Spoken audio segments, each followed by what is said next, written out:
नमस्कार दोस्तों, बेंगलोर में बारिश पूरा हो रहा है। अभी कुछ दिन से ज़्यादा बारिश हो रहा है और मैंने आज छतरी भी नहीं लेकर आया तो पूरा भीगना पड़ रहा है। तो बारिश होने से बेंगलोर का मौसम कुछ ऐसे दिख रहा है, आप लोग देख सकते हैं।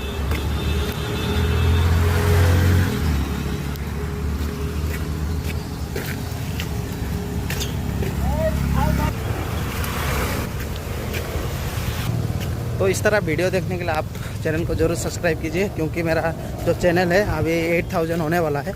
तो आप लोग थोड़ा सब्सक्राइब कर दीजिए। धन्यवाद।